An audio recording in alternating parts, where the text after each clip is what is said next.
बच्चों नमस्कार। आज की कक्षा में हम पढ़ेंगे निबंध भाषा और आधुनिकता। इसके लेखक हैं प्रोफेसर जी सुंदर रेड्डी। इस निबंध के अंतर्गत प्रोफेसर जी सुंदर रेड्डी भाषा में आधुनिक रूप को महत्व देते हैं।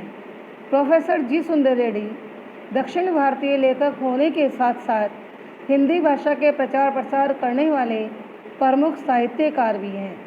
इन्होंने तमिल, तेलुगु, मलयालम आदि अनेक भाषाओं में हिंदी ग्रंथों का अनुवाद किया और दक्षिण भारतीय राज्यों में हिंदी भाषा का प्रचार प्रसार किया। यह निबंध इनका, जैसा कि इसके शीर्षक से ही स्पष्ट होता है कि भाषा में आधुनिकता किस प्रकार से आए। भाषा में आधुनिकता के लिए सबसे पहले परिचय देखते हैं हम। परिचय में वैज्ञानिक दृष्टि से भाषा और आधुनिकता पर विचार किया गया। अब इस निबंध के अंदर जो मुख्य बिंदु है वे क्या है कि भाषा को आधुनिक किस प्रकार से बनाया जाए, भाषा में कैसे परिवर्तन किया जाए। भाषा एक परिवर्तनशील माध्यम है जो नए भाव, नए शब्द, नए मुहावरों और लोकोक्तियों के द्वारा नई रीति नीति को ग्रहण करते हुए अपना विकास करती है। ये निबंध निम्न शीर्षकों के माध्यम से लेखक स्पष्ट करते हैं। पहला शीर्षक है इसका, नवीनता और रमणीयता अन्योन्य आश्रित है, अर्थात नयापन और सुंदरता दोनों एक दूसरे पर आश्रित होते हैं।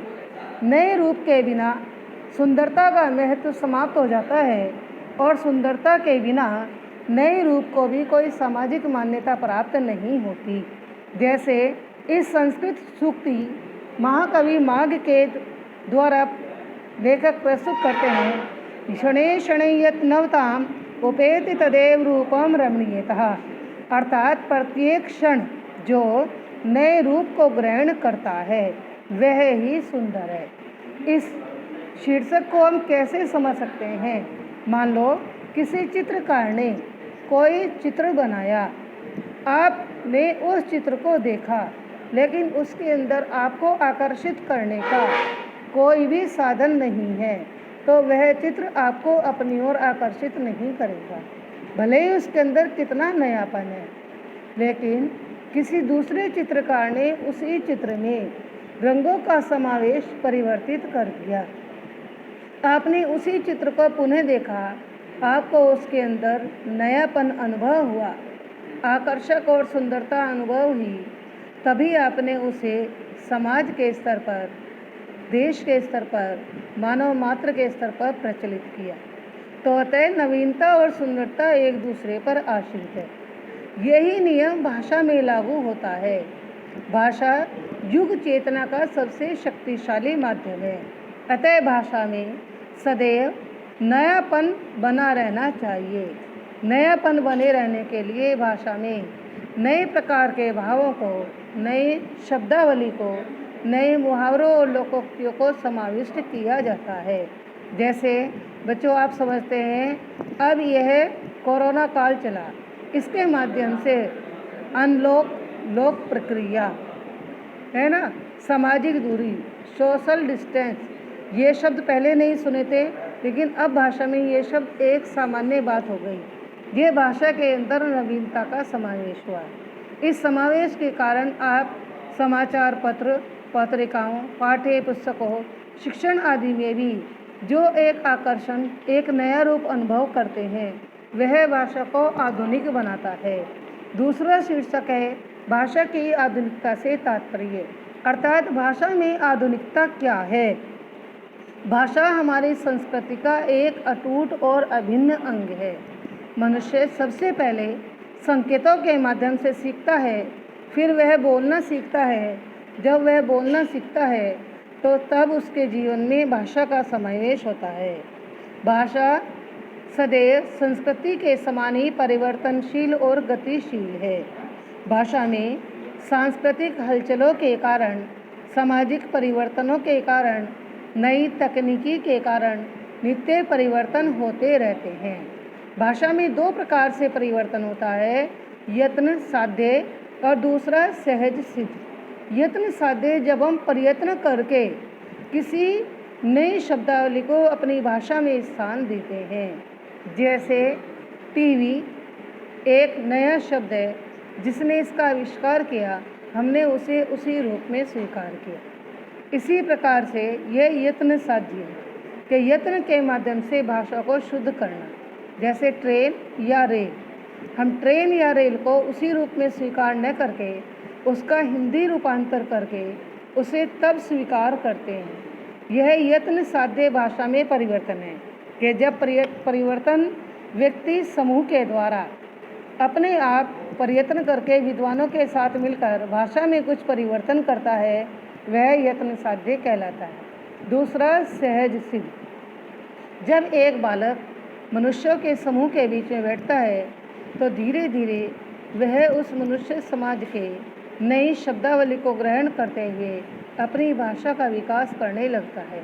यह सहज सिद्ध प्रक्रिया है।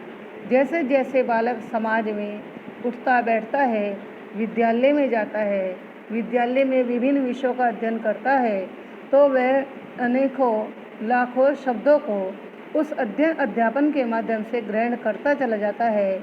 यह सहज सिद्ध है। यत्न साध्य जब हम परीक्षा के माध्यम से, पत्रकारिता के माध्यम से नई शब्दावली को सीखते हैं तो वह यत्न साध्य कहलाता है। भाषा का आरंभ किससे होता है?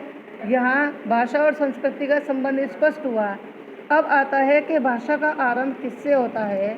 भाषा की साधारण इकाई शब्द है, क्योंकि भाषा का विकास होता है पहले वर्ण, वर्णों से शब्द बना, शब्दों से वाक्य बने और वाक्य से भाषा का निर्माण हुआ।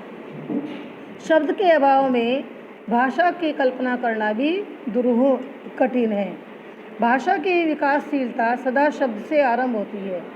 प्रतिदिन सामाजिक व्यवहारों से जो नए शब्दों का हम प्रयोग करते हैं, वे शब्द अंग्रेजी के होते हैं, अरबी फारसी के होते हैं, दूसरी अन्य भाषाओं के होते हैं। उन सारे शब्दों के समावेश से ही भाषा शब्द के माध्यम से धीरे धीरे अपना विकास करती चली जाती है। अब भाषा में नवीनीकरण क्या हो, ये भारत सरकार के द्वारा काफ़ी प्रयत्न किए गए। सन 1950 में शास्त्रीय और तकनीकी शब्दावली आयोग का गठन हुआ, जिसमें आपके विज्ञान में, चिकित्सा में, गणित में अनेक ऐसे विदेशी भाषाओं के शब्द जिनका हिंदी रूपांतरण या हिंदी अनुवाद किया गया और वे उस रूप में प्रयोग होने लगे। इसके लिए डॉक्टर रघुवीर साय, ये मूर्धन्य साहित्यकार थे, एक ऐसे साहित्यकारों, भाषा विद्वानों की गोष्ठी हुई, संगठन बना, जिन्होंने भाषा में नए आधुनिक शब्दों का समावेश किया, भाषा को नया रूप देने का प्रयत्न किया गया। लेकिन एक दूसरा वर्ग था जो भाषा की इस आधुनिकता में अपने आप बाधा उत्पन्न करता था। वह भाषा में आधुनिकता लाने के स्थान पर भाषा के को दुरूह और कठिन बनाने का प्रयास करता था। ऐसे लोगों के कारण, ऐसे व्यक्तियों के कारण भाषा का जो आधुनिक स्वरूप था धीरे धीरे वो बहुत कम धीमी गति से हुआ। अब भाषा में हम किस तरह से शब्दों के माध्यम से विकास करते हैं कि विदेशी शब्द को हम ग्रहण करते हैं वस्तु सूचक, अर्थात किसी वस्तु का निर्माण जिस देश में हुआ उस देश के आविष्कारक के द्वारा वस्तु को उसी रूप में ग्रहण कर लिया। जैसे ऊपर चढ़ने के लिए सीढ़ी है, एक्सलेटर है, लिफ्ट है, ये तीन शब्द है। तीनों शब्द एक ही प्रक्रिया के लिए हैं, लेकिन तीनों शब्दों के कारण उन शब्दों का प्रयोग अलग अलग हुआ। जब हम केवल सीढ़ियों के माध्यम से चढ़ते हैं तो 1, 2, 3 सोपानों के माध्यम से चढ़ते हैं। जब एक्सीलेटर के माध्यम से चढ़ते हैं सीढ़ी, तो वह भी है लेकिन वह इलेक्ट्रॉनिक है। जब हम लिफ्ट के माध्यम से चढ़ते हैं तो वह एक माध्यम बॉक्स या कमरे के रूप में होता है। दूसरा, भाव सूचक माध्यम से किसी भी भाषा का विकास करना। विज्ञान की प्रगति के कारण नित नई का आविष्कार होने लगा है। उन आविष्कारों के माध्यम से हम नित नए शब्दों को अपनी भाषा में ग्रहण करते चले जाते हैं। भाषा में परिवर्तन कैसे हो? भाषा में परिवर्तन दो प्रकार से होता है। एक परिवर्तन होता है सामाजिक दायरे के कारण, दूसरा परिवर्तन होता है नई तकनीकी के कारण, नई शब्दावली के कारण, नए प्रयोग के कारण। नवीनीकरण कितना ही मजबूत क्यों न हो, अगर वह प्रक्रिया में प्रयोग में संभव नहीं है तो वह नवीनीकरण पिछड़ जाता है। तो भाषा का जो मुख्य उद्देश्य है वह है भावों को व्यक्त करना, भावों को स्पष्ट निर्देश देते हुए सभी प्रकार के लोगों तक पहुंचाना। अतः भाषा में शुद्धिकरण, भाषा में नया साहित्यिक स्वरूप किस प्रकार से आए, यह स्पष्ट होता है कि भाषा में विभिन्न भाषाओं से शब्दों को लेकर उन्हें साहित्यिक बाना पहनाया जा सके। भाषा के नवीनीकरण के मार्ग की बाधाएं। भाषा के नवीनीकरण में जो बाधा उत्पन्न करते हैं वह उन भाषाविद के माध्यम से बाधाएं उत्पन्न होती है जो शुद्धिकरण के चक्कर में, जो अपनी भाषा में नई शब्दावली के चक्कर में भाषा की स्वाभाविकता को समाप्त कर देते हैं।